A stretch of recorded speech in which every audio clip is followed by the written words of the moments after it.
Il faut que je mette j'ai compris. Voilà. Bonjour et bienvenue dans ce podcast Secret d'endurance by Nolio. Alors, Secret d'endurance by Nolio, eh bien, on va aller explorer le mental de certains athlètes, alors qu'ils soient athlètes, cyclistes, coureurs d'ultra-trail, kayakistes, divers et variés. Mais aujourd'hui, on va recevoir quelqu'un qui, dans l'ultra-trail, a énormément progressé depuis quelques années. Et on a l'immense chance de recevoir aujourd'hui Arthur Joyeux-Bouillon. Bonjour Arthur. Salut Eric. Comment vas-tu? En pleine forme, en pleine préparation de la saison? Oui, bah c'est ça. Bon, la saison a déjà un petit peu commencé avec déjà deux courses à mon actif. Mais voilà, oui, c'est que le milieu de saison et le plus gros reste à venir. Donc j'ai hâte.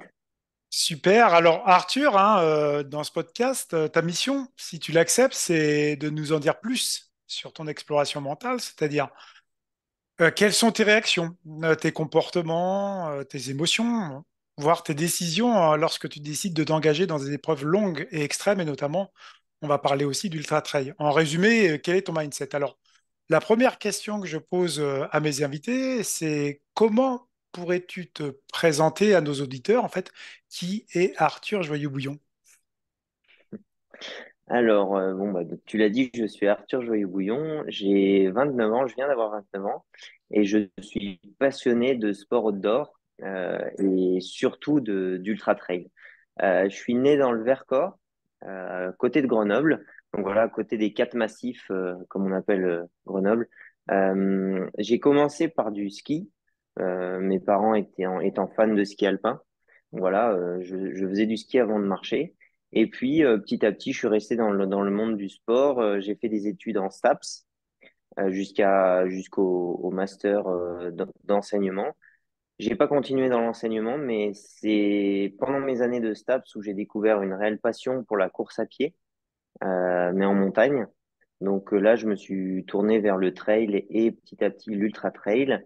Et puis voilà, depuis, eh ben, je crois que ça fait 5 ans maintenant que je suis considéré comme athlète professionnel, alors que je peux pas en vivre, mais je suis considéré comme athlète professionnel et maintenant chez On Running. Donc voilà, et je Donc, m'épanouis à fond dans cette pratique. quand tu parles de semi-athlète professionnel, c'est-à-dire que voilà, tu as un contrat avec une marque qui te permet vraiment de pouvoir vivre ta passion, c'est ça?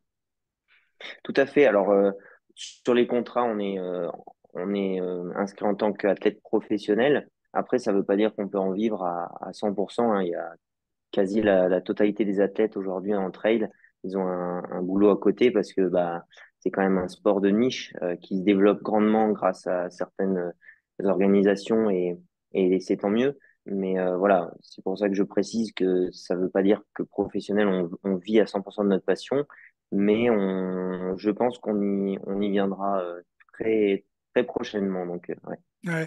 C'est vrai qu'on peut parler de vie, mais aussi de survie, hein. Et d'ailleurs, c'est souvent aussi dans les thématiques, hein, notre cerveau, il est vraiment basé pour survivre. Parfois, c'est vrai que les athlètes de haut niveau, ils survivent, hein. On va avoir les Jeux Olympiques l'année prochaine, et c'est vrai que c'est pas tout le temps facile pour eux. Alors, ma deuxième question, elle était vraiment orientée sur ce côté de l'endurance et de l'endurance extrême, puisqu'on est dans le secret d'endurance, et notamment des efforts longs. Moi, je voudrais savoir, étant jeune, en fait, alors le jeune, ça veut dire beaucoup de choses, mais dans ta jeunesse, adolescence, qu'est-ce qui t'a attiré justement dans ce secteur des efforts longs? Qu'est-ce qui te fait vibrer et qui a donné du sens à ta vie par la suite? Alors, je pense que j'ai toujours été plus endurant que rapide parce que je me souviens déjà au collège quand il y avait les activités d'athlétisme, j'étais très mauvais sur les tours de stade, donc un 400 mètres par exemple. Et j'aimais pas, c'est pour ça que j'aimais pas courir à cette époque parce que je pense que voilà, je m'y retrouvais pas, l'effort était pas celui que je voulais. Et par contre, je me retrouvais beaucoup plus dans les activités de plein air qu'on faisait une ou deux fois par an, c'est-à-dire une randonnée, aller jusqu'à un sommet ou à une croix. Là, en fait, je m'épanouissais à 100%. Et je pense aussi que ça vient de toute la partie vraiment très jeune que j'ai vécue entre 0 et 6 ans, on va dire, où mes parents tous les week-ends, il n'y avait pas un week-end dans l'année où on n'allait pas le samedi randonner. L'été, à pied, on a fait presque toutes les randos des quatre massifs durant ma jeunesse avec des amis. L'hiver, c'était des randonnées en raquettes et du ski alpin. Donc en fait, c'était toujours des activités qui duraient la journée complète.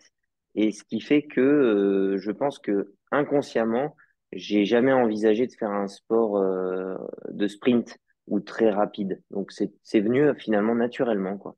Mhm. On a l'impression dans tes propos quand même que on parle de génétique, voire d'épigénétique. Tes parents, en fait, été quand même assez sportifs puisqu'ils randonnaient et ils t'ont emmené aussi. Et le côté épigénétique, c'est-à-dire la transmission après. C'est-à-dire, finalement, c'est bien d'avoir des gènes de sportifs, mais après, il faut aussi les entretenir. C'est un peu ça, c'est-à-dire que tu as fait quand même beaucoup de longues randonnées quand tu étais jeune, c'est ça? Oui, bah, tu vois, je pense que j'ai toujours aimé. Alors ça, je pense pas que ça vient de la génétique ou de mes parents, mais c'est plus un état d'esprit. Je suis assez aventurier et de moi-même, tu vois, je sais qu'il y a quelque chose d'assez marquant qui a peut-être été le point de départ de mon envie d'aller vers du long. C'est que mes parents, chaque année, ils allaient avec leurs amis faire un sommet dans le massif, un des quatre massifs de, de Grenoble. Ils allaient ramasser du génépi Ah, c'est bon ça, l'alcool, hein. voilà, ils allaient faire le sommet du Taillefer, certains connaîtront. Donc voilà, c'est un sommet. Et moi, ça me faisait rêver parce qu'ils partaient la journée et ils revenaient comme ça. Et j'avais dit à mes parents, moi, je veux le faire aussi. Et j'avais 6 ans et demi. Et donc, mon père m'avait dit, bah, écoute, l'été prochain, on t'emmène. Mais il faut que tu te prépares et tout, tu vas voir, c'est très long. Et l'été d'après, donc à mes 7 ans et demi, j'ai fait ce sommet avec mon père, ma mère et ma tante. J'ai mis, je crois, 11 heures aller-retour alors que eux mettaient 4 heures et demie, tu vois. Donc, mais je l'ai fait. Je me souviens de la fin où en fait je descendais en marche arrière parce que j'avais Je plus de connaissais cuisses. pas le Ah côté non, mais excentrique. Et tu avais quel âge à cette époque-là? j'avais 7 ans et demi. J'ai toujours j'ai D'accord. une pierre du sommet. J'avais récupéré un caillou là-haut et j'ai gravé la date. C'était un 14 juillet. Donc voilà, tu vois, le soir il y avait le feu d'artifice. J'ai dormi à point fermé tout le retour en voiture et le soir mes parents ils étaient assez bluffés de me voir courir sur le stade où le feu d'artifice était tiré dans notre village. Comme quoi j'avais finalement bien récupéré. Donc je pense en fait que ça c'est plus un état d'esprit, tu vois, d'avoir cette envie de faire des choses qui te procurent des sensations. Peut-être certains, ça va être du sprint. Moi, c'est plus partir longtemps, faire quelque chose qui dans ma tête, me faisait un peu rêver. Et c'est pour ça que aujourd'hui, l'ultra trail, c'est à chaque fois ce retour aux sources. Mhm. J'ai comme l'impression aussi que c'est des émotions, puisque tu avais gravé ça, et on sait que quelque chose, quand on a une forte émotion, elle est beaucoup mieux encodée dans le cerveau, c'est-à-dire que dès l'instant, il y a quelque chose vraiment qui nous touche, ça va vraiment rayonner par la suite, il va y avoir une sorte de résonance. C'est ça, c'était un peu le début vraiment de ces débuts pour le côté un peu extrême, un peu côté rêve, d'aller chercher, gravir des sommets, c'est un peu ça? Oui, et aujourd'hui, je me demande si ça, c'est pas un déclic parce que une fois, tu vois, je suis parti, je sais pas, je dis pas que c'est vrai, hein, mais j'ai dû peut-être partir comme ça avec mon vélo ou avec un copain faire quelque chose d'assez long ou par exemple quand il faisait très froid ou en plein hiver. Et sûrement que quand je suis revenu chez moi, j'ai dû me dire, en fait, ça valait mais 100 fois le coup d'y aller, de partir un peu dans cet inconnu, parce que je vis des émotions au retour qui sont extra. Euh, je pense que c'est ça parce qu'aujourd'hui, je me demande, enfin, je me suis posé la question il y a peu de temps, pourquoi quand il pleut, quand il fait un temps exécrable, j'ai envie d'y aller. Tu vois, parfois, je me dis, Mhm. C'est pas le cas de tout ouais, le monde, c'est hein. vrai, ça va. Tout à fait, tout à fait. Mais tu vois, j'ai cette chance. Parfois, j'ai pas forcément envie d'y aller sur le moment parce que je suis bien chez moi au chaud. Mais au fond de moi, je sais que je vais y aller. Je Mhm. sais que je vais y aller parce que ça va être plus dur que les fois d'avant. Il va y avoir un truc en plus, la météo, tout ça. Et quand je vais revenir, je vais me dire, ah ouais, là, les émotions que j'ai pris, elles étaient doublées par rapport à un jour lambda et c'est probablement ça, oui, tu as raison. Ce que tu dis, tes propos sont très intéressants parce que ça veut dire qu'on parle de sortir de sa zone de confort. On est en plein dedans. C'est-à-dire que là, finalement, il pleut, il fait moche, il y a des conditions dantesques. Qu'est-ce qu'on va chercher? On va chercher quand même, finalement, dehors une certaine douleur, une certaine souffrance. Mais on y va. C'est un peu ça. Ouais, alors moi, j'aime pas dire le mot souffrance, tu D'accord? vois. On est tous différents sûrement, mais moi, l'échelle de la douleur, quand j'atteins la souffrance, là, je décide souvent d'arrêter ou de rebrousser chemin, tu vois. Mhm. Pour moi, la douleur, ok, enfin, en tout cas, je la recherche parce que, comme tu dis, je pense que déjà dans ce sport d'ultra-endurance, il y a peut-être plus la notion de douleur et de mental que dans d'autres, en tout cas sur plus longtemps. Tu vois, c'est pas sur un instant qui dure 10 secondes, quoi. Nous, ça va Mhm. être sur des heures et des heures. Donc oui, la douleur à 100%, c'est ça, hein, quand il y a de la météo compliquée, que, je sais pas, on est fatigué ou autre, c'est décuplé. Mais voilà, c'est juste que dans la douleur, je prends plaisir. Dans la souffrance, je prends plus plaisir. Donc, Il y a, c'est il là y a où un je me pose degré, peut-être des questions. il y a un switch et il y a une sorte de curseur. C'est très intéressant ce que tu évoques parce que c'est vrai qu'on a des disciplines qui sont orientées très lactiques. Par exemple, on peut penser à l'athlétisme, notamment sur des courses de demi-fond, mais pas que, en judo, sur des randonnées, des choses comme ça, où on peut monter très très haut, mais très très court. Et là, en fait, on va sortir finalement à l'extérieur dans des conditions qui sont pas faciles, mais on va chercher de la douleur et une sorte d'inconfort quelque part, parce que on reste pas dans le confort non plus. Cet inconfort, on va le chercher aussi. Il n'y a pas que la douleur finalement, c'est un inconfort en permanence aussi quand on va faire une sortie de 3, 4 heures, 5 heures, 6 heures dehors. Oui, c'est vrai que non, oui, c'est vrai qu'il y a l'inconfort. Tu me l'as posé tout à l'heure la question. C'est vrai que j'ai répondu que partiellement. Mais Mhm, c'est presque le plus important pour moi. Tu vois, quand je pars m'entraîner, je suis beaucoup en introspection durant mes entraînements, même quand c'est des intensités ou autres. Je pense que ça permet de relativiser après le restant de notre quotidien. Tu vois, de se retrouver dans un inconfort à chaque entraînement. Quand on rentre, tout devient confort. Euh, Tu vois, je sais pas moi, bah finalement, tous les petits tracas du quotidien, c'est pas tellement un inconfort. En tout cas, il y a beaucoup plus grave parce mhm. que nous, en tant qu'athlètes, c'est vrai qu'on vit au quotidien un très gros inconfort. Alors certains vont se dire, ben, ils sont fous et pourquoi ils le font? Mais en fait, c'est un inconfort, comme je disais, plaisant. C'est-à-dire qu'on s'y retrouve aussi, hein. Mais ça vraiment, ça aide à se retrouver dans un confort presque au quotidien et de relativiser beaucoup de choses. Ouais, parce qu'en fait, on parle souvent dans les neurosciences d'un côté un peu aversif qui va mettre le corps et le cerveau dans des positions inconfortables, hein, notamment avec des shoots de cortisol et de noradrénaline, voilà. Et d'un autre côté, où on va aussi chercher plutôt des endorphines, de la sérotonine, enfin de la dopamine, etc. On va aussi, donc il faut trouver cet équilibre. Mais c'est vrai que est-ce que justement ce plaisir-là quand tu vas anticiper que tu vas sortir, tu dis bon, est-ce que vraiment dans la sortie je vais me faire plaisir ou alors il est différé, c'est-à-dire que après je vais retrouver le confort.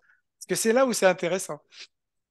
Ouais, c'est marrant. J'ai la réponse parce que souvent, ça fait peu de temps que j'y pense quand je pars, mais maintenant j'ai la réponse. Les 10 premières minutes, souvent, j'ai pas de plaisir. Mhm. Tu vois, parce que le corps est pas lancé. Quand il pleut, tu sors, tu es sec, le cœur est bas, donc voilà, t'as froid. Enfin, j'ai froid. Je pars, j'ai froid. Mais je sais très bien qu'au bout de 10 minutes, je vais être dans ce confort. Et donc, c'est pas un plaisir totalement différé, parce que finalement, au bout de 10 minutes, je suis dans une notion de plaisir. Et à ça, j'y ajoute deux pensées qui reviennent tout le temps.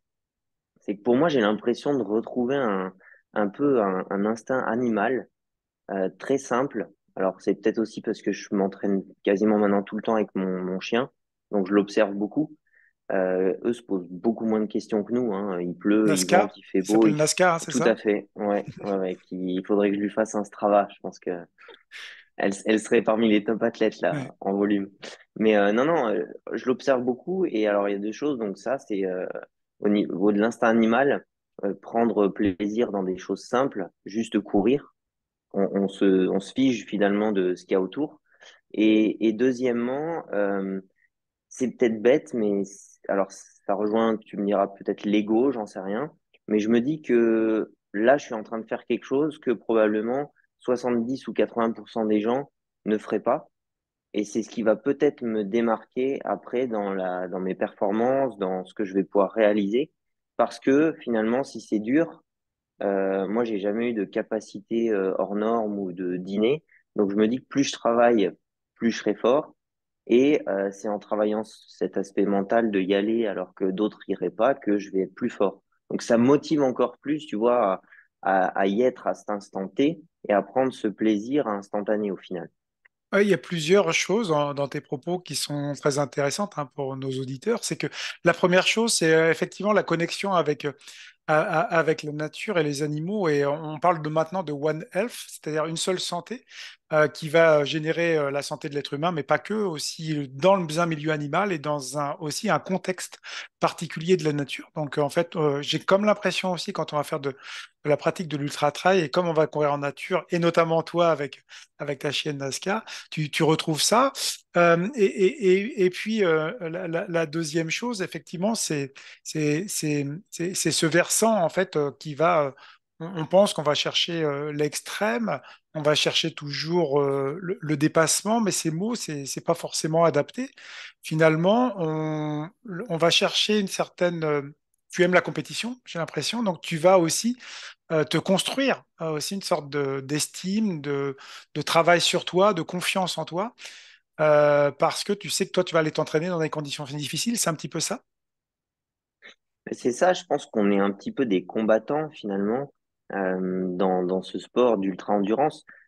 Moi, j'ai un peu l'impression, c'est ça, c'est le terme serait combattant, c'est-à-dire que je me forge une armure qui va me préparer en fait du mieux possible sur une course, affronter toutes les conditions météo, le type de terrain, les distances. Finalement, aujourd'hui, je sais que plus les conditions seront difficiles, plus je serai à mon aise sur une course par rapport sûrement à beaucoup d'autres athlètes. Il y en a d'autres hein, dans mon cas, mais certains vont, tu vois, se dire, ah, ils annoncent mauvais, ça va être dur, tout ça. Et c'est là que nous, on va tirer notre épingle du jeu. Je sais que voilà. Et puis, je pense, aujourd'hui, quelque chose qui m'apaise. Ça me prend beaucoup moins d'énergie à me dire, à me soucier, en fait, du contexte. Tu vois, je vais beaucoup plus être centré sur moi, sur Mhm. ok mes sensations, mon ressenti, que par ce qui est autour. Le climat, le dénivelé, le temps, le n'importe quoi. Donc ces entraînements-là, au quotidien, quand je suis dans quelque chose de difficile, m'apaise le jour des compétitions. Donc oui, c'est sûrement cette âme de guerrier qui se forge. C'est intéressant ce mot, je le note, je le prends en note. Mais c'est vrai qu'en fait, il y en a de plus en plus une fracture, hein, une fracture sociale, une fracture sportive et même une fracture mentale dans le sport. Hein. C'est-à-dire que ceux ou celles qui vont réussir aussi, c'est ceux ou celles qui vont à un moment donné justement se mettre en difficulté, qui vont aller dans cet espace de survie qu'on a oublié en fait, parce qu'en effet, nous, pour survivre, non, quelque part, c'est-à-dire que le corps, il est capable de s'adapter. Et tu le vois là depuis quelques années. C'était la question, hein, justement, cette intention de dépassement, de rechercher l'extrême, etc. On n'est pas là parce qu'on est plutôt justement dans la recherche en permanence, presque tous les jours, finalement, de pouvoir s'adapter à cet extrême, non? Bah, clairement, le corps s'adapte même, je trouve, très très vite. Euh, je suis assez patient, mais je suis à chaque fois étonné de voir à quel point le corps s'adapte et se désadapte hein, aussi. Euh, dans le contexte où on le place, c'est-à-dire moi je fais beaucoup principalement de course à pied. Aujourd'hui j'ai plus jamais de courbe, enfin c'est très très rare que j'ai des courbatures, mis à part après un ultra trail comme l'UTMB. Le reste du temps, j'ai quasi pas de courbatures, alors que, par exemple, je suis allé chez le kiné hier j'ai fait 50 mouvements de hanches, parce qu'il faut que je travaille ma mobilité de hanches. Ce matin, j'ai des courbatures aux hanches. Des muscles qui C'est-à-dire n'ont pas que, l'habitude de travailler aussi. exactement, 50 répétitions d'un mouvement, et à côté, je prends l'exemple d'une sortie longue en ultra, enfin en trail, on va faire 35 000 pas. Donc, en fait, c'est dingue comme le corps, avec de l'entraînement, peut s'adapter et devenir à l'aise dans ce qu'il fait. Donc, c'est ce qui pousse aussi, je pense, les athlètes à s'entraîner dur, c'est qu'on voit des effets quand même assez rapides sur notre corps. Mhm. Alors justement, on va relier ça parce que le corps, tu vas justement vers une expérience corporelle, mais il y a aussi ce côté de commande et le cerveau, il va commander à un moment donné. Si on parle aussi, on n'est pas sur un dualisme cartésien, c'est-à-dire l'ensemble va vraiment, hein, c'est corps, esprit, cerveau. Euh, la petite question que je pose à tous mes invités, qui est toujours un peu délicate, mais tu vas l'interpréter et nous la dire comme tu le ressens. Pour toi, c'est quoi le mental? Est-ce que tu pourrais, toi, le définir rapidement? Est-ce que tu as une certaine expérience dans ce domaine? Oui, maintenant j'ai une petite expérience parce que on discute pas mal, hein. Donc, bon, on peut le dire aux auditeurs, mais tu m'as Oui, appris oui. beaucoup là-dessus. On travaille beaucoup sur cet aspect et je pense que dans les années, c'est un peu la clé de la progression chez les athlètes d'ultra-endurance. Donc le mental, il y a 2 ans, j'aurais peut-être pas su te dire avec mes propres mots qu'est-ce que c'était de manière claire. Mais aujourd'hui, je pense que si je devais le définir, et je l'ai pas préparé, hein, la question, Mhm, attention, hein, c'est tout ce qui est, moi je dirais que c'est tout ce qui est pas physique physique musculaire, tu vois, c'est plus les pensées, les émotions, le centre décisionnel, donc tout ce qui touche à la tête. Comment finalement on pense et ce qui va induire tout le reste, c'est-à-dire toutes les informations qui vont descendre du cerveau et qui vont aller à notre commande musculaire, cardiaque, voilà, vers nos organes.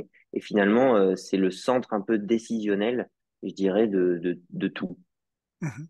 Ça veut dire qu'il y a des informations, ce qu'on appelle en top-down, qui vont descendre dans le corps et d'autres qui vont monter en bottom-up et il va recevoir. Mais est-ce que justement, à un moment donné, dans un effort long, puisque tu me parles de mental, et est-ce qu'on a ces pensées? Est-ce que ça peut pas être dangereux parfois justement d'avoir des pensées? Des fois, il faudrait peut-être mieux pas penser, mais elles arrivent quand même quelque part.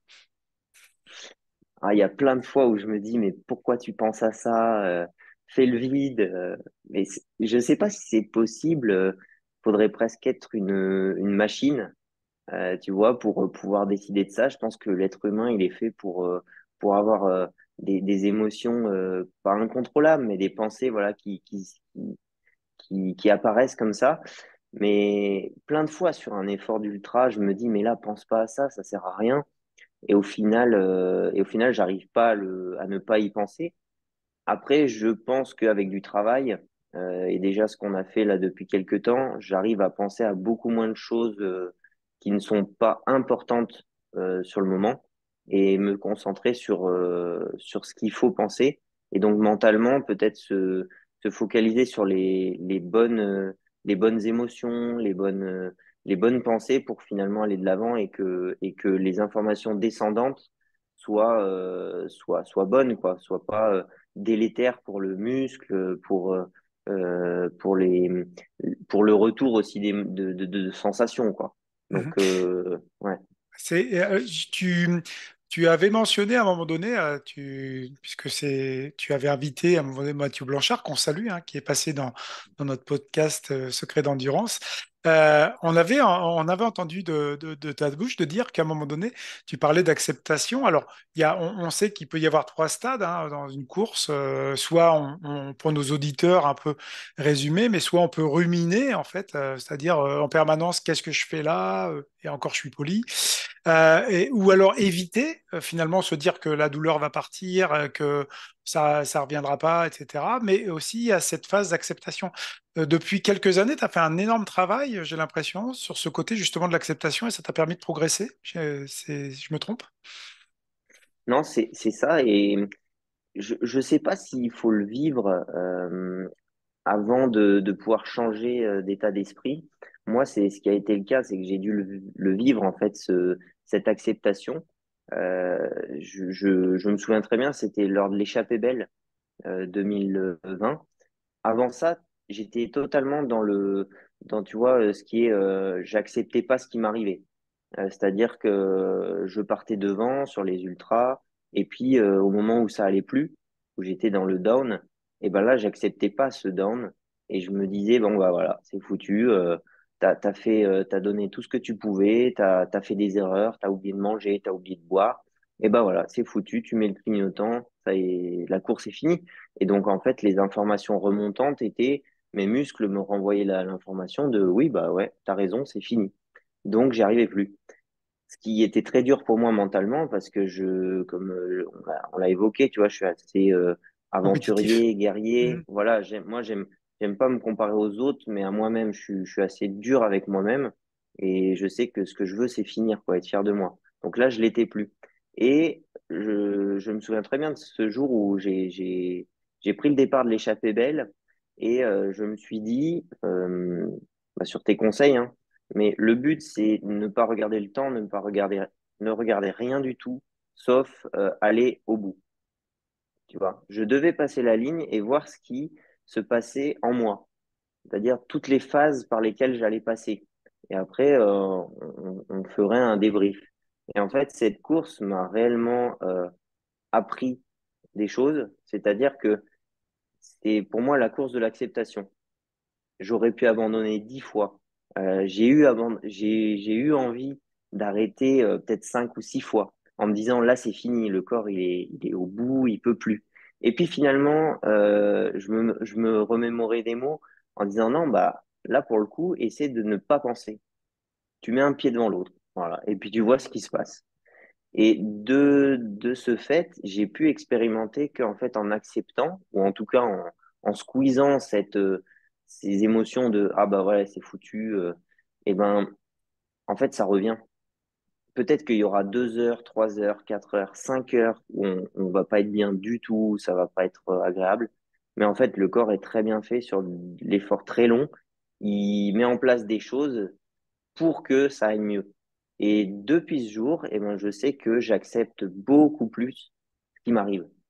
C'est-à-dire que si je suis mal, j'accepte parce que je sais que j'ai déjà fait, euh, j'ai déjà fait une course où c'est revenu parce que je l'ai accepté. Donc voilà, je ne sais pas s'il faut le vivre pour que ça nous éduque et que après on en soit conscient et on dise oui, non mais c'est sûr que ça va arriver. Mais en tout cas, moi, c'est ce qui a été le déclic et aujourd'hui, ça m'aide beaucoup. On a l'impression qu'il y avait comme un point de focalisation, c'est-à-dire que effectivement les pensées peuvent être parasites, hein, qu'on appelle ça aussi dans la prépa mentale. Donc, tu as expérimenté ce versant-là, et donc à un moment donné, là, tu as commencé un peu à rentrer finalement dans ce qu'on dit dans l'accompagnement mental, c'est-à-dire d'avoir en quelque sorte des outils, parce que certaines personnes, à un moment donné, peuvent se retrouver confrontées à une énorme difficulté.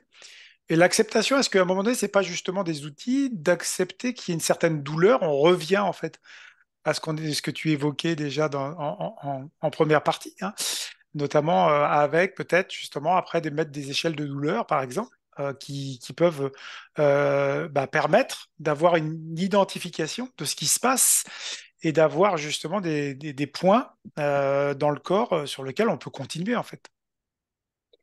Bah, c'est ça, je pense que l'échelle de douleur, en fait, on la place parfois pas où il faut. C'est-à-dire que typiquement sur un effort très long, les gens qui vont se sentir au bout d'un moment très mal, ils vont peut-être être sur une échelle de douleur musculaire de 8 sur 10, mais ils vont se focaliser sur cette douleur-là. Alors que, est-ce que au niveau de la douleur, je sais pas, intestinale ou peut-être qu'ils vont très bien, ils arrivent à manger, ils arrivent à boire. Donc, c'est aussi ce sur quoi on se focalise, je trouve. On a beaucoup tendance au début à aller vers ce qui va pas bien dans un effort. C'est rare que on se dise soi-même, si on n'est pas accompagné, ah ouais, bah là, alors j'ai des crampes aux 2 jambes, mais finalement, en fait, je m'en fiche parce que je suis dans un environnement super beau. la course est super belle, bah tiens, pour le coup, la météo est top, et j'arrive à manger. Donc finalement, pour quatre choses hyper agréables, il y en a une désagréable, et on va se focaliser sur celle-là. Euh, et c'est quand on est accompagné et quand on fait un travail sur soi et que justement peut-être on écoute des gens qui ont vécu et qui se sont transformés, que on arrive à switcher et à se dire bah j'oublie cette douleur et finalement je vais sur tout ce qui est plaisant et ou alors des douleurs beaucoup plus infimes quoi. Donc ce qui va Mhm. peut-être tromper le cerveau aussi, je sais pas. C'est un peu se tromper soi-même pour le bien de la performance, mais aujourd'hui je sais que moi je suis très là-dessus. C'est vrai qu'on a une fatigue centrale qui a été recherchée scientifiquement, c'est-à-dire beaucoup plus qu'en cycliste, qui aurait une fatigue beaucoup plus périphérique. Mais cette fatigue centrale qui, en fait, est celle qui est difficile à lutter puisqu'elle nous renvoie après, finalement, des signaux pour couper un peu l'effort. On a encore de la force dans les jambes, mais ça nous renvoie des signaux. Et justement, cette prise de conscience progressive, c'est aussi peut-être un seuil d'acceptation finalement de la douleur, c'est-à-dire que si on était sur une échelle de 1 à 3 ou 1 à 10, le maximum serait certainement la blessure. Donc, si on n'est pas finalement à, 2, à 3 ou à 10 au max, on peut continuer, c'est un peu ça, non? Ouais, exactement. Je sais pas, peut-être qu'on chaque athlète place ce seuil maximum de douleur relié à quelque chose de différent. Moi, c'est tout à fait ça, c'est la blessure. Tu vois, le seuil maximum va être la blessure. Donc, quand je parle de souffrance, c'est souvent, moi, je peux le relier en moi à souffrance égale blessure. C'est qu'il y a quelque chose en moi qui va pas du tout. Tu vois, je suis en train de me blesser. J'ai mal au genou depuis un moment. Si la douleur, elle est à 5 6 7 sur 10 je sais que ça va. Si c'est au-delà, c'est que je suis dans la souffrance et que je risque de me blesser. Là, pour le coup, c'est plus une question de mental, c'est peut-être une question de raison parce que on veut tous quand même faire du sport le plus longtemps possible. Et en tout cas, dans mon cas, je veux que mon rêve, ce serait qu'à 75 ans, je puisse faire encore un ultra. Donc, il y a aussi cette notion-là qui intervient. Mais voilà, je pense que l'échelle de la douleur, on la place tous différemment.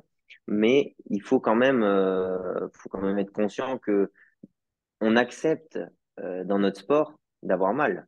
Mhm. Tout comme un athlète de 100 mètres, enfin moi je vais faire un kilomètre vertical, donc très court, c'est une douleur, franchement, pendant 35 minutes, c'est terrible.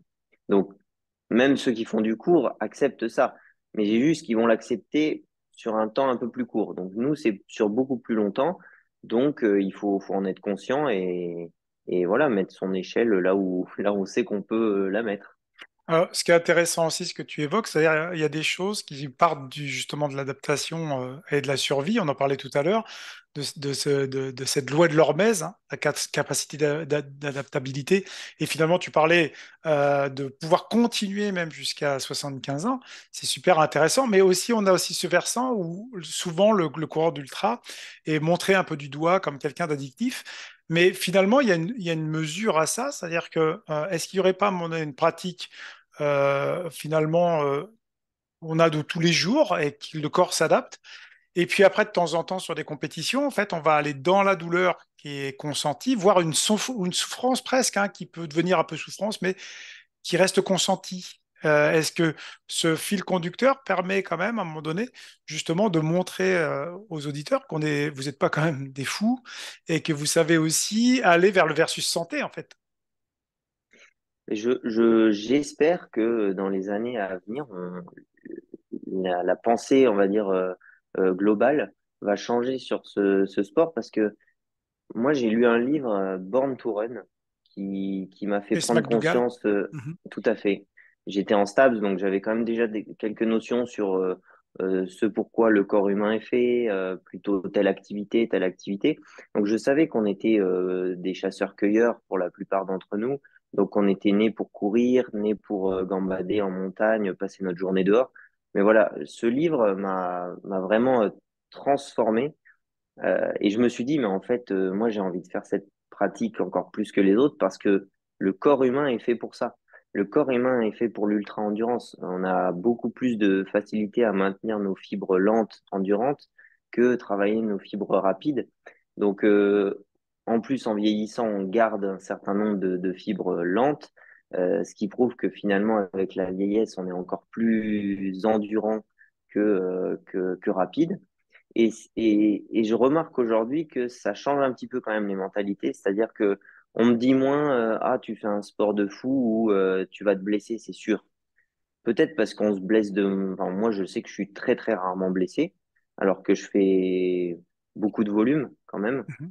C'est combien d'heures Et par semaine à peu près, juste pour savoir, à peu bah, près entre 15 et 35 sur les plus grosses semaines de à 35 heures par préparation. semaine.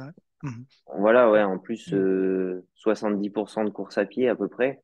Donc, euh, donc ouais, mes articulations vont bien. Quand je vais chez le kiné, il me dit que finalement, faut absolument pas s'arrêter parce que l'arthrose vient avec la sédentarité. Donc voilà, l'arthrose du genou, les gens Bien sûr. pensent l'inverse. Plus on va mobiliser le genou, plus on va le fatiguer. Mais c'est presque l'inverse. Donc voilà. Et je pense que du fait on fasse notre activité dans un milieu naturel et pas aseptisé, euh, il fait beaucoup, c'est qu'on se retrouve, comme je disais, un peu comme un animal dans un élément naturel où c'est à nous de nous adapter. Tu vois, j'ai fait natation, enfin sport-études natation, moi en STAPS.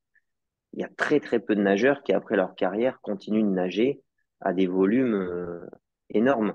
Parce que le corps est pas fait pour être dans l'eau et nager à de telle vitesse.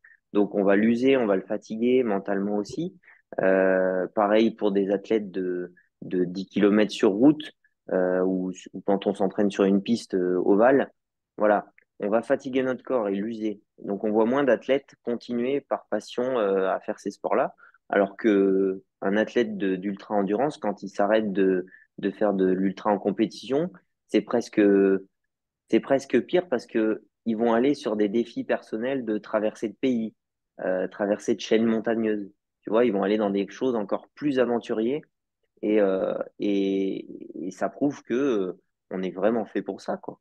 Mhm. C'est vraiment intéressant et d'aller même un petit peu sur un versant plus loin, c'est-à-dire on est dans des conditions particulières, on va plus ou moins s'adapter, on va avoir des émotions particulières, on va prendre des décisions particulières, mais finalement on se rend compte qu'on avait oublié un peu parfois qu'on avait quand même en nous des capacités quand même assez élevées. Tu parlais aussi du côté un peu auto-centré, mais effectivement tout en relation avec ce qui pouvait arriver de l'environnement. On pourrait par exemple parler tout simplement de la chaleur. On pense souvent que c'est à cause de la chaleur extérieure, alors que c'est nous qui produisons justement de la chaleur beaucoup plus et que c'est plus dangereux par notre corps. Donc c'est un petit peu la même chose, voilà, par rapport à la douleur. C'est-à-dire en descente, on pourrait imaginer aussi que c'est nous qui provoquons des chocs au lieu justement d'apprivoiser un peu le sol et la douleur. C'est un petit peu vers ça que tu commences à tendre dans ta pratique, c'est-à-dire vraiment, on sent une symbiose un petit peu plus grande finalement. C'est ça, j'essaie de plus en plus de me retrouver en harmonie avec la nature, mais plus que ça, avec le terrain, avec l'effort dans lequel je me lance. Euh, je prends encore l'exemple du kilomètre vertical. Tu vois, c'est pas une pratique, on va dire, que j'ai l'habitude de faire, mais si j'y vais, je vais essayer de me retrouver en harmonie avec cette pratique. C'est-à-dire, c'est un effort court, en montée très raide, très long. Et ben, je vais un peu m'imaginer comme quand je vois encore une fois, mon chien partir après un chamois en montée. Elle se pose pas la question, est-ce que c'est raide, est-ce que c'est dur, est-ce que c'est un peu le côté, le jeu, tu vois, je suis parti là-dedans, c'est moi qui le décide, c'est un jeu, je suis dans l'élément qui est fait pour moi. Donc maintenant, bah, à moi d'accepter d'y aller, quoi, de placer le curseur haut, mais en fait, d'être dans un jeu. Et je pense que si on prend plaisir et être dans le jeu, ça implique que bah, voilà, je joue avec les cailloux, je joue avec le terrain, la météo, et c'est peut-être ça qui permet de se retrouver en symbiose. Ouais, c'est vrai qu'on a oublié de ce mot jeu et je trouve que c'est super intéressant ce que tu dis. Parce que on est souvent à un versant un peu presque. On se, finalement, quand on va vers la compétition, il faut se préparer, il faut faire ci. On a presque terminé la compétition. On se voit déjà l'avoir terminée. Alors que finalement, la pratique, pourquoi on pratique finalement? C'est pour être justement partager un long moment dans la nature avec d'autres personnes. Sinon, on peut y aller déjà tout seul. Mais c'est vrai que ça, c'est des choses peut-être un peu plus philosophiques. Moi, je voulais, justement, en allant vers cette quête de l'extrême, de l'ultra-endurance dans ta réalité au quotidien, est-ce que tu pourrais nous raconter une histoire, une anecdote particulière, en fait, dans laquelle tu vraiment t'as pu explorer ce versant mental comme tu l'expliquais, notamment peut-être des versants enfin, difficiles, hein, on va dire, ou faciles, mais comment tu l'as vécu, comment tu l'as abordé, quelle solution, quel résultat, c'est pas mal de questions, mais voilà, c'est la petite question que je pose à tous mes invités. Oh, j'en ai plein. Celles qui vont me venir tout de suite à l'esprit, c'est j'ai vécu alors, pendant 4 ans à La Rosière. C'est une station de ski qui est à 1850 mètres d'altitude, en Haute-Tarentaise, et c'est un peu surnommé le grenier à neige. Donc, tu vois, il y a des retours d'Est qui amènent énormément de neige. Donc, j'ai vécu 3 ans et demi, 4 ans là-bas, où je devais m'entraîner ben, été comme hiver. Et l'hiver, je fais beaucoup de ski alpinisme. Donc j'ai souvenir de, je sais pas si ça a été qu'une fois ou deux ou trois fois, mais je faisais des sorties par des météos, comme je connaissais par cœur le domaine skiable, je me permettais d'aller sur les sentiers balisés, mais qu'on ne voyait plus, tu vois, tellement il y avait de vent, de brouillard, de givre. Et je me souviens d'une fois où je suis arrivé au sommet et j'arrive à prendre mon téléphone et je mets la vidéo et je me regarde. Et là, tu sais, on aurait dit Mike Horn, la barbe, mais complètement gelée. J'avais ma veste, le temps que je prenne mon téléphone et que je me regarde, la veste avait gelé sur le bras droit. Enfin, je pouvais plus déplier le bras. Et en fait, là, je me suis senti mais tellement vivant en me disant, bah ouais, c'était en même temps, je sais pas si on peut dire dangereux parce qu'il faisait, ouais, il devait faire -15. C'était une année où on avait eu un record de neige et un record de froid. Donc, tu vois, j'avais le bout du nez durant la saison qui avait gelé. Euh, mais là, je me suis senti tellement vivant ces fois-là. Et en fait, quand je suis rentré à la maison, sur le moment, bon, j'étais très content d'être au chaud, tout ça. Mais le lendemain, j'avais presque envie de revivre ça. Et Euh, retourner un petit peu comme ouais, voilà tout, l'albatros qui va rechercher, même si il a vécu des choses difficiles. C'est un peu ça, non? mais Mais tout à fait, ouais. Et puis revivre ça, revivre le fait d'avoir extrêmement froid aux mains. Je suis pas quelqu'un qui a chaud aux mains, donc sur le moment, j'appréciais pas du tout, hein. Quand j'arrivais au sommet avec les mains mais complètement gelées, je pouvais plus les bouger. J'aimais pas. Mais finalement, en rentrant, je me suis dit, oh là là, c'est comme ça que tu te sens vivant après, quoi. Ouais. Et c'est Tu vas peut-être, chercher du c'est risque, c'est ça? J'ai l'impression que tu vas aller chercher du risque sans forcément parler du danger, parce qu'on confond le risque et le danger. Il y a une sorte de petite prise de risque qui te permet de te sentir vivant, c'est ça? Tout à fait. Et à ce propos, j'ai lu un truc de Kilian sur Mhm. ça, qui m'a vraiment inspiré il y a très peu de temps là. Il a dit que lui, il estimait prendre, en tout cas, il aimait prendre des risques, mais il se sentait moins en danger sur le sommet de l'Everest quand ça allait pas que en ville dans sa voiture. Et en fait, ça m'a fait rire parce que c'est tout à fait ça. On cherche du risque, on prend des risques, mais des risques maîtrisés dans un domaine qu'on estime maîtrisé, dans lequel on se sent bien. En montagne, alors moi je fais pas des choses extrêmes, mais quand je pars courir et que par exemple je suis dans un terrain très difficile, plein de cailloux ou autre, forcément je vais prendre des risques en descendant vite, mais c'est pas pourtant que je me mets en danger parce que j'estime que j'ai les chevilles solides, que si je tombe, je sais tomber, je vais rouler, machin, je vais rebondir. Et en fait, je prends des risques qui me procurent un peu du plaisir, mais par contre, attention, c'est que je me mets pas pour moi en danger. Moins que par exemple quand je vais courir dans Grenoble avec mon chien et qu'il y a 25 feux rouges, Et aussi bien, je vais en zapper un parce que je fais pas gaffe, et puis je vais me prendre un vélo ou une voiture. Ouais, c'est intéressant cette prise de risque parce qu'elle va aussi, tu l'évoquais, sur le côté presque philosophique du côté connais-toi toi-même, hein, qui est incrusté quelque part, voilà, et par des grands philosophes. Et en fait, j'ai comme l'impression dans ton cheminement aussi, hein, tu es encore un athlète très jeune, c'est que on a vu mûrir de plus en plus d'athlètes de plus en plus jeunes qui, grâce à cette pratique d'ultra-trail, ont bien mûri finalement au bout du compte. On a vu Kylian Jornet, dont tu parles, gagner à 20 ans l'ultra-trail du Mont Blanc quand même, en 2008.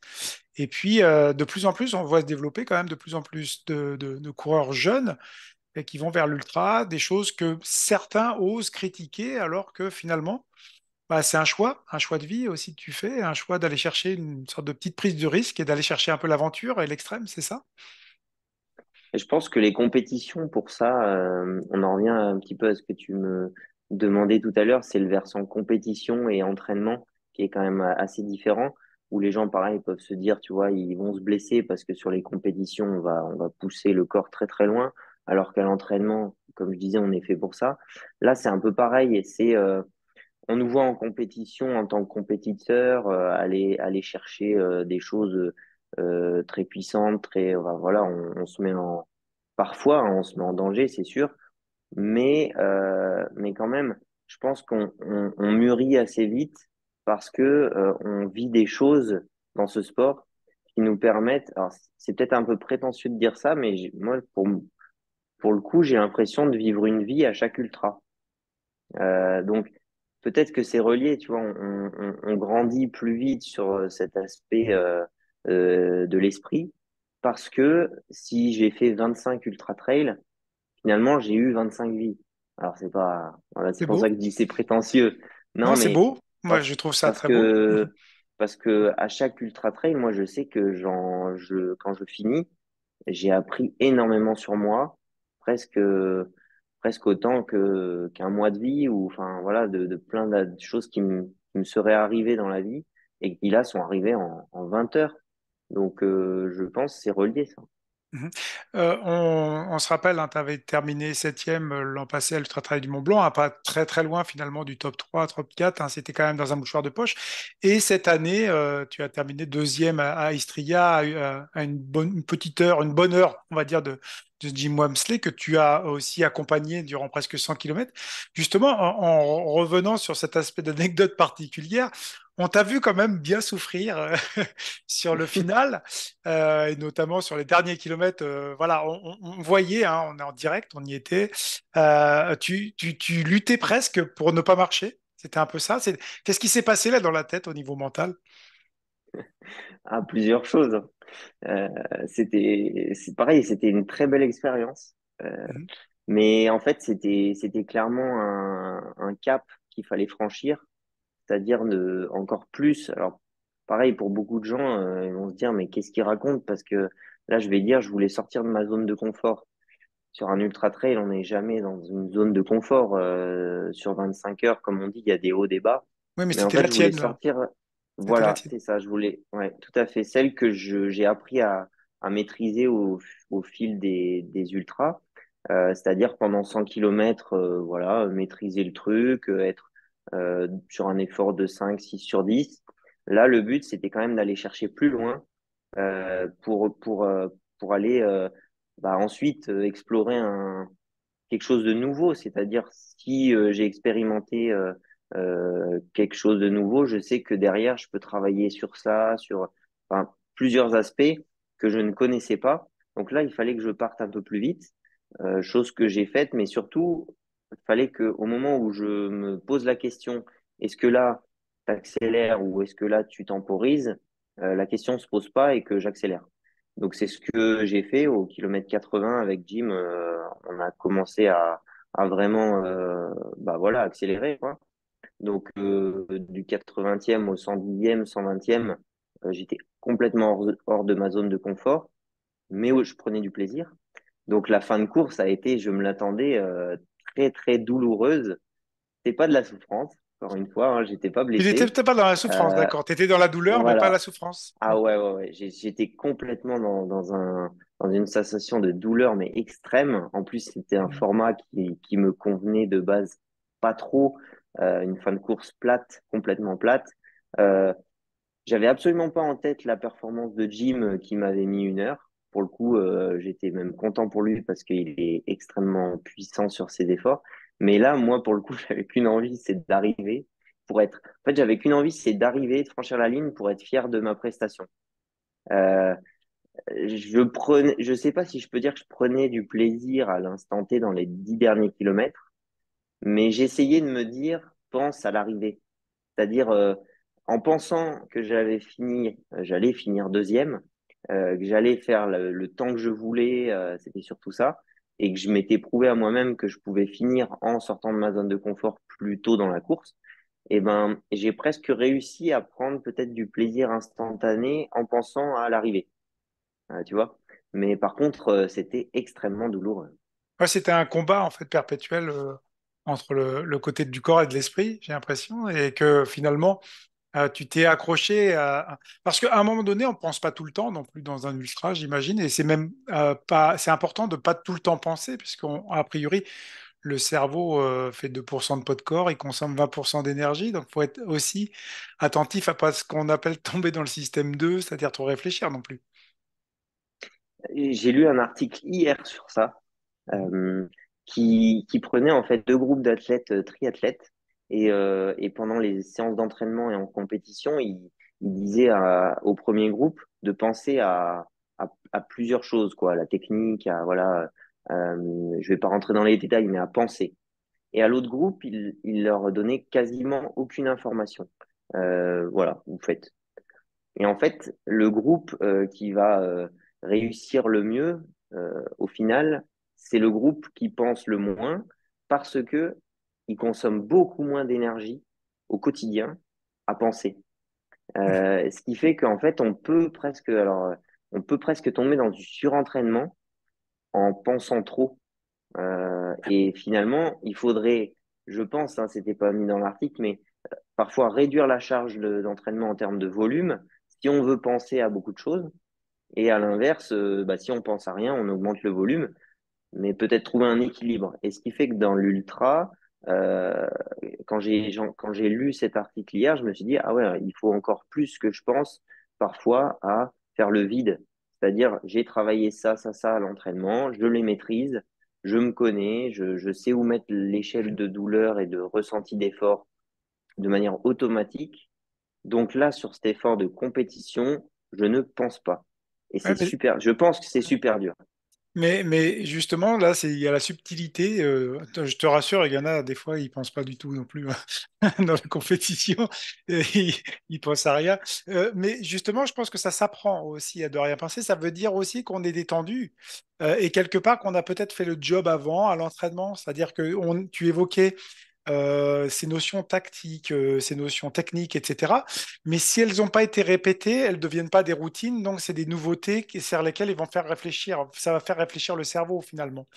Et donc on voit bien que d'ailleurs, ce que tu évoques, c'est souvent aussi ce versant dans les côtés neurosciences, c'est-à-dire à un moment donné, quand on travaille beaucoup à un bureau, énormément, c'est souvent pas là qu'on va trouver les bonnes idées. C'est souvent parce qu'on va faire de l'errance et qu'on va aller faire autre chose que pam, waouh, ça arrive.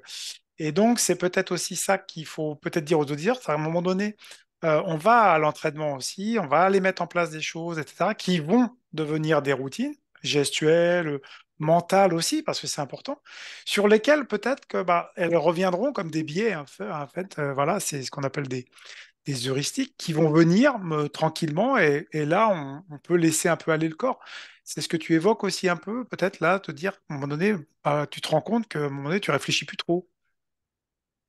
Bah, à l'entraînement, j'arrive à faire ça parce que c'est aussi plus qu'un plaisir, c'est aussi un échappatoire d'aller courir. C'est-à-dire que j'adore aller courir parce que je sais que je vais être avec moi-même. Et chose que dans la société, la course à pied apporte, c'est que bien souvent, on voit que dans des métiers très stressants, les gens, ils se mettent à courir. Mhm. Quand ils travaillent beaucoup, qu'ils ont un boulot hyper stressant, d'un coup, ils explosent et ils vont prendre une paire de baskets, aller courir. Et je trouve que c'est assez représentatif de notre sport, c'est que on est amené à penser à rien assez vite dans notre sport. Après, comme nous, on le fait en compétition, on peut penser à, et même, je parle pas de compétition à haut niveau, hein, chacun met sa compétition où il le veut, mais beaucoup vont penser à beaucoup de choses parce qu'ils sont presque en stress de se dire, ah, il faut que je réussisse, il faut que je fasse ça, il faut que je fasse ça pour réussir ma compétition. Donc, il faut que je pense, il faut que je pense. Mais en fait, comme tu dis, c'est aussi bien de ne penser à rien, parce que c'est peut-être en pensant à rien qu'on va se dire inconsciemment, ah bah en fait, ok, ouais, moi, dans les descentes, ah ouais, là, j'étais détendu, ou je sais pas, tu vois, des petits détails comme ça qui font que le jour de la course, après, je suis confiant en descente, je suis confiant en montée. Alors que en pensant à plein de d'autres choses, on va pas se dire ça. On va Mhm. penser, ah ouais, mais ouais, moi, j'ai du mal à manger quand même quand je m'entraîne. Ouais, c'est un stress et tout ça. C'est des choses qui vont venir perturber finalement notre activité, quoi. Ouais, alors notre temps de cerveau est très limité, hein, donc ça c'est on le sait. Cette conscience qu'on a, en fait, on peut pas amener énormément d'informations. On va aller après en chercher. Il faut du temps pour aller les chercher. Et c'est ça, en fait, qui demande beaucoup d'énergie. Donc, ce qui est intéressant, c'est justement de mettre en place des routines à l'entraînement.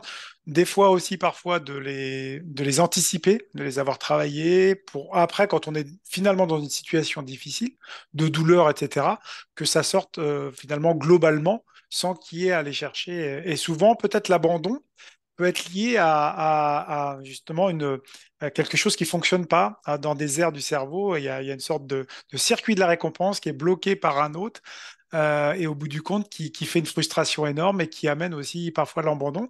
Tu l'avais vécu avant et maintenant tu sens que vraiment maintenant c'est plus du tout quelque chose forcément qui est d'actualité. Ah bah l'abandon aujourd'hui, c'est pas que Mm.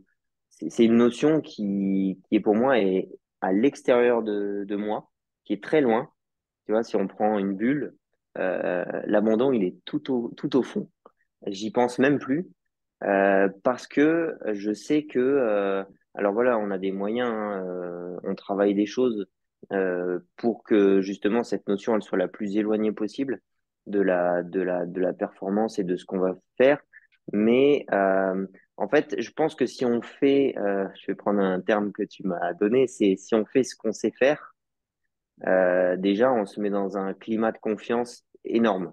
C'est-à-dire que je suis au départ, je vais faire ce que je sais faire parce que je me suis entraîné, bien ou pas bien, mais je me suis entraîné, j'ai fait ce que je pouvais, je sais que j'en suis capable. Si je fais ce que je sais faire, finalement, on est fait pour être endurant, on est fait pour être ultra endurant, donc je vais aller au bout. Après, la question, et là où on peut être un peu en stress, c'est est-ce que je vais bien réussir à faire, à réaliser mon objectif de moins de 21 heures sur l'UTMB? Est-ce que je vais faire ça, ça, ça? Là, c'est autre chose. Mais si on fait ce qu'on sait faire, eh ben, la notion d'abandon, elle est très, très loin. Et juste ce que je vais préciser, c'est que je l'ai vécu à Istria. Aujourd'hui, je sais que voilà, normalement, je termine une course, il n'y a pas de souci, sauf sur blessure. Et à Istria, l'avant-veille, j'ai pris une énorme contracture au mollet gauche, mais je pouvais même plus le toucher, on pouvait plus le masser, enfin, il était extrêmement douloureux. Je sais pas pourquoi, peut-être trop de séances de plat, un peu de stress aussi peut-être. Et là, Inconscient. ouais, l'inconscient qui finalement fait ressortir des choses, le corps réagit. Mais et là, j'ai commencé à dire à Justine, ma compagne, ah là, je suis pas serein parce que pour le coup, si c'est une blessure, je pourrais rien y faire.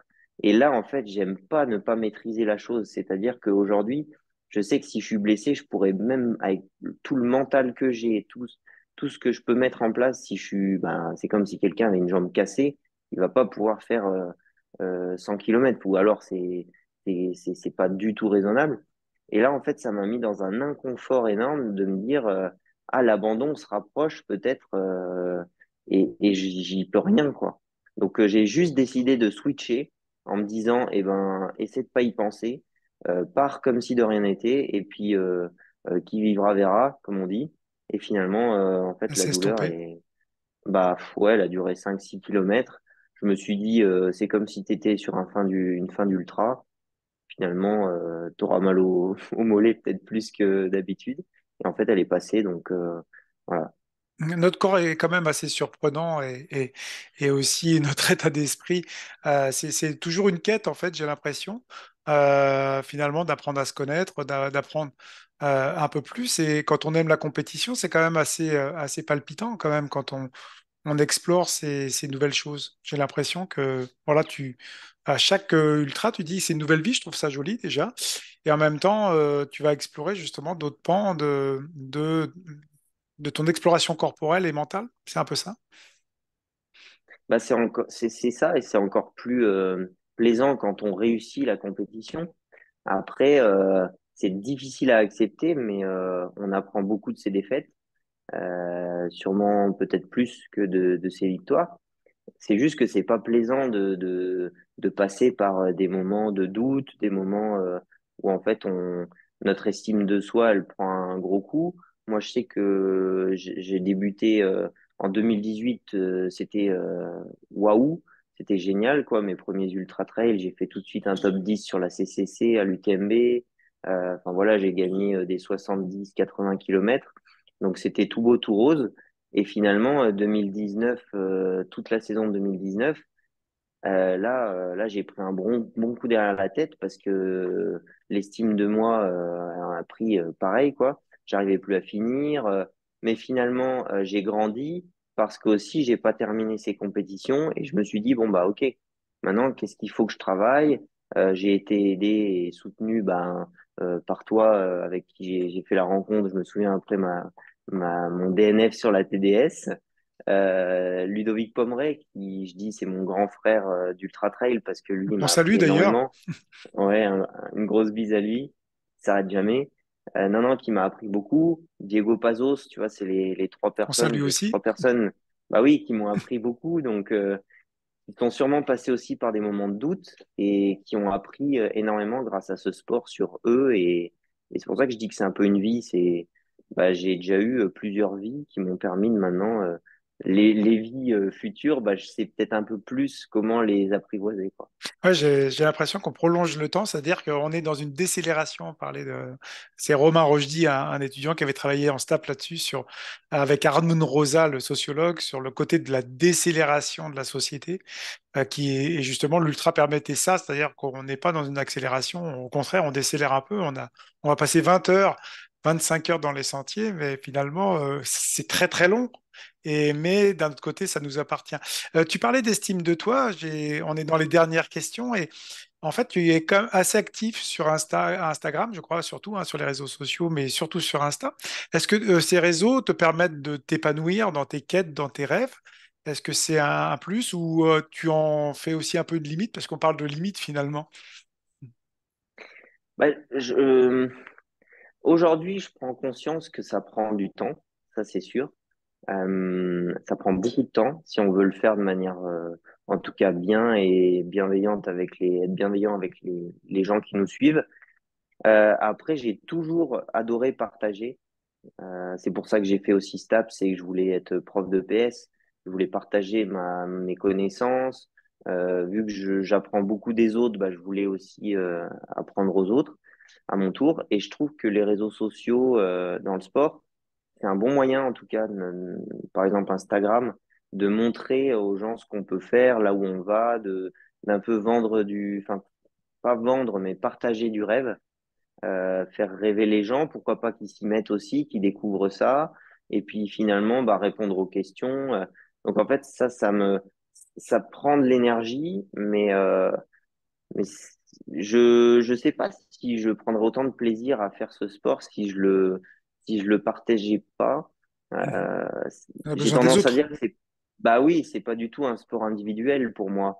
Je pratique parce que j'aime ça et quand je vais m'entraîner, il n'y a pas une foule qui m'attend sur le sommet ou autre et je prends pas moins de plaisir, mais c'est pas un sport individuel pour moi et il faut que ce soit un sport collectif dans le sens où on a besoin des autres pour bah, un peu exister aussi, hein, c'est vrai.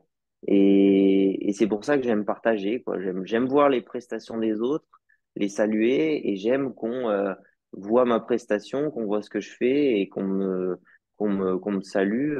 Voilà, quoi. C'est un peu donnant-donnant et c'est Et beau, je trouve. c'est un sentiment un peu d'appartenance, hein, quand, voilà, c'est important, on l'a tous, de toute façon. C'est dur de vivre sur une île déserte et on ne ferait pas forcément de l'ultra-trail en compétition si on était seul sur des îles désertes. Il faudra se poser la question. En tous les cas, oui, c'est important de se créer finalement des événements comme ça qui permettent de nous rassembler, qui permettent d'avoir un nous, entre guillemets, voilà, de se projeter sur quelque chose de collectif. Et aussi peut-être sur versant, puisqu'on en a parlé avec Xavier, voilà, sur mettre en exergue tout le côté, on parlait de One Health sur la santé, Mhm. sur la planète, sur des choses comme ça aussi. Il y a des messages peut-être aussi en même temps. Ouais, ça c'est sûr que il faut qu'on passe des messages. Après, c'est toujours le où placer le curseur, c'est-à-dire, Ouais. bah je l'ai écouté le podcast de Xavier et je trouve qu'il est pour le coup il arrive très bien à placer ce curseur-là parce que il sait très bien qu'il a pris l'avion pendant des années pour aller enfin, faire des ultras et vivre sa passion. Mais il dit pas aux gens de pas prendre l'avion, il dit juste que lui, il a pris conscience de certaines choses et qu'aujourd'hui, il fait ça. Et que si on peut mettre une chose ou deux en place, c'est top. Si on peut pas, on peut pas. Et moi, j'ai peut-être un petit peu encore du mal à conseiller aux gens, en tout cas, ou à dire ce que je fais de bien pour l'environnement, par exemple, au quotidien, parce que je sais très bien que les réseaux sociaux sont, pour ça, ils sont intransigeants, hein. Les gens, souvent, on dit, ils se focalisent sur ce qui va pas. Et je sais qu'on va me dire, bah oui, mais tu prends l'avion 2 fois par an. Mais bien sûr, donc j'ose pas donner encore, j'ai peut-être pas assez de légitimité en tout cas pour donner de réels conseils. Je suis plus dans le partage de ma pratique, mais je donne peu de conseils parce que c'est plus les gens qui vont me poser des questions en perso où je vais me permettre de répondre parce que je peux expliquer les choses et voilà.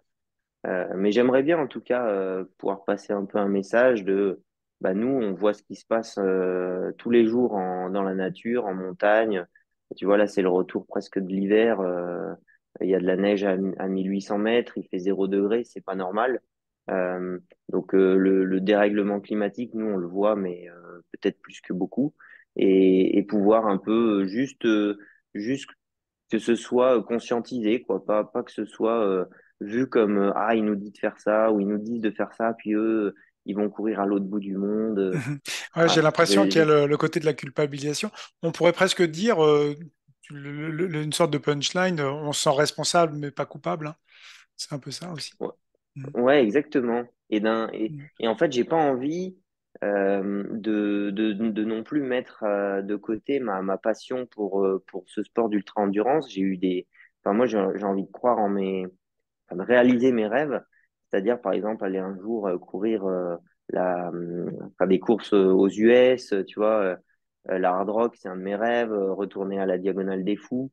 Donc voilà, on fait des choix et je veux juste pas, ouais encore peut-être un peu ce sentiment de culpabilité parce que je sais que j'ai beau faire mes courses dans des magasins bio, au marché, éviter tout ce qui est plastique, c'est des petits détails, mais voilà, pas prendre ma voiture pour aller travailler, ça suffit finalement pas pour être irréprochable. Ouais, Voilà, oui, mais est-ce que c'est pas justement cette symbolique du colibri, hein, qui va, lui, quand il y a un feu de forêt, envoyer quelques gouttes d'eau, chercher, faire sa part du travail.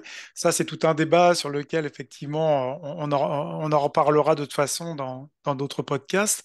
Moi, j'ai des petites questions finales. Euh, J'aime bien poser une question à mes invités sur la minute et on va dire émotion galère, une situation de stress assez courte que tu as vécue et où tu t'es senti pas du tout dans le contrôle, notamment dans ton oh sport. là, tu me, tu me tends un piège parce que tous ceux qui me connaissent vont dire que je suis vraiment quelqu'un un peu de perché et qui Ouais. stresse, qui a tendance à très très peu stresser, en tout cas d'extérieur. Là, comme ça, une situation très stressante dans le sport. Qu'est-ce que ça? Ah, si, j'en ai une, tiens. Euh, il y en a peut-être d'autres, hein. Mais Pas déjà c'était une. à la tête. Ouais, ouais, TDS 2021. Je dis pas de bêtises. Donc là où finalement, je termine troisième quand même. Au départ, alors j'aime bien ne pas serrer mes chaussures avant la course.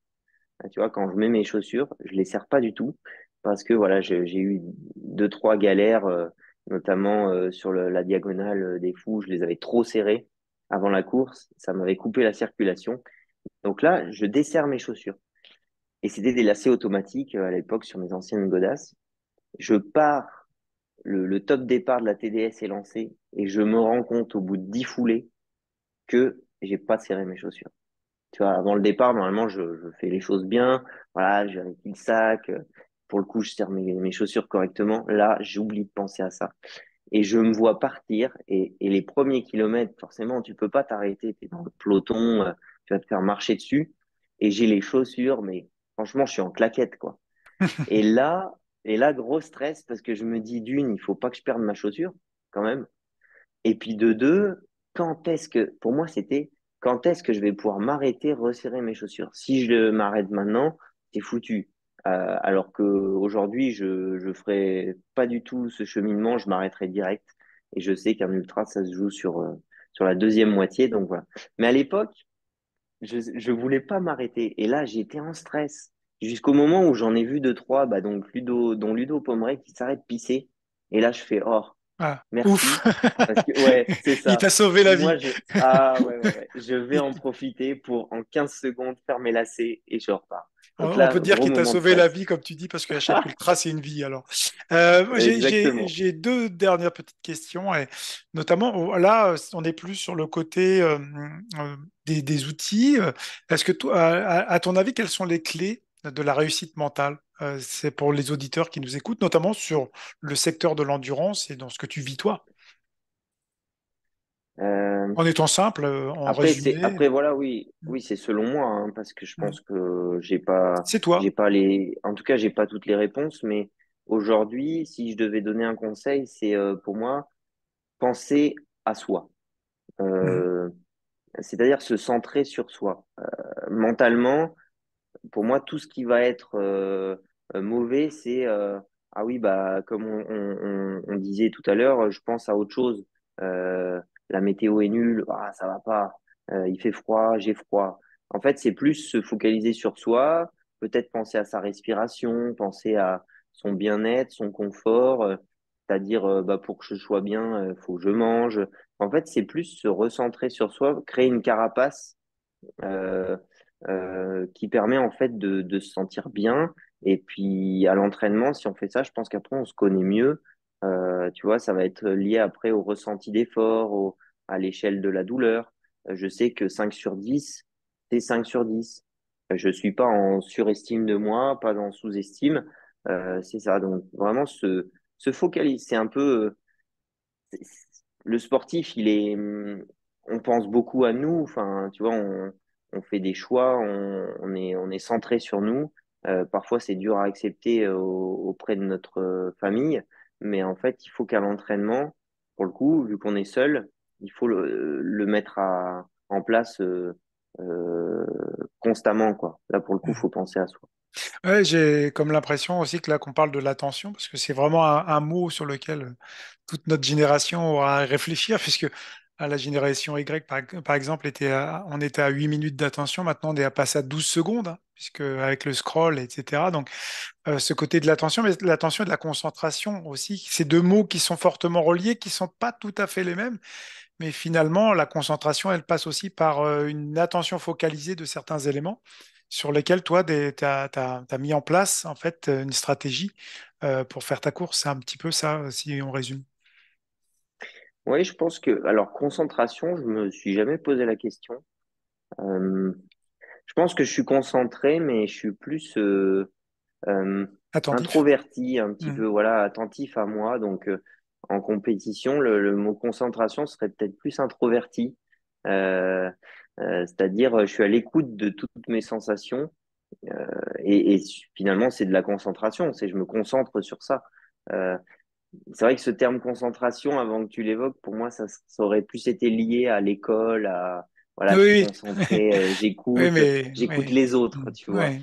C'était Oui, plus ça, mais j'écoute les autres, ouais, ouais. elle peut être Alors que dangereuse, la finalement, non. concentration trop poussée à l'extrême, elle peut être dangereuse parce qu'on ne voit pas non plus aussi ce qui peut se passer sur d'autres éléments. Donc, il faut aussi une subtilité dans cette attention et justement dans des éléments d'attention qui permettent de concentrer, voilà, son attention. Mais c'est vrai que.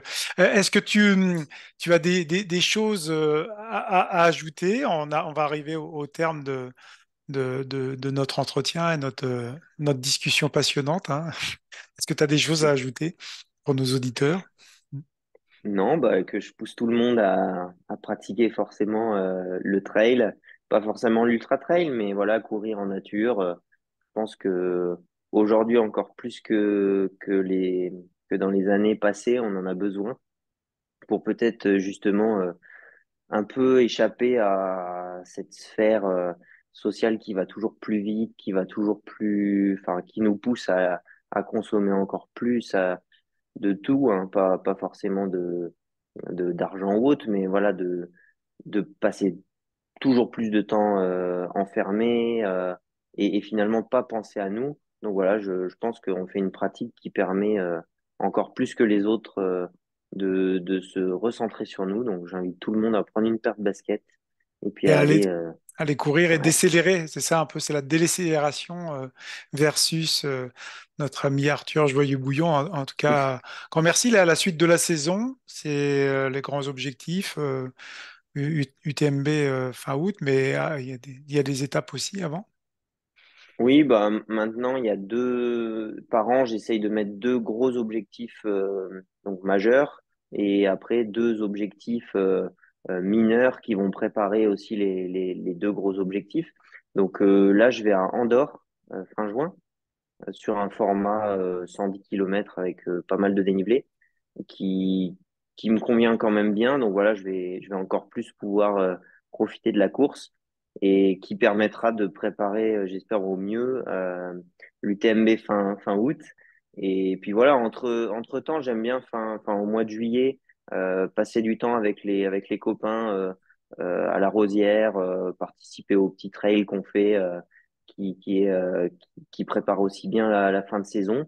Et puis voilà, non, après l'UTMB, qui est quand même l'objectif principal de ma saison, je verrai pour peut-être faire une dernière course, mais rien n'est sûr. Donc voilà, il y avait Istria et puis l'UTMB cette année. Écoute, on te remercie beaucoup. En tout cas, une grosse bise à Justine et puis à Nasca. Voilà, et puis on te souhaite une super saison, une belle continuation et en tout cas un grand merci d'avoir pu échanger et de te confier. Et tu as bien rempli la mission. Merci Arthur. Voilà, tous les auditeurs te souhaitent une très très belle saison. À bientôt. Bah, c'est gentil, merci. Puis on se voit très vite. À très vite.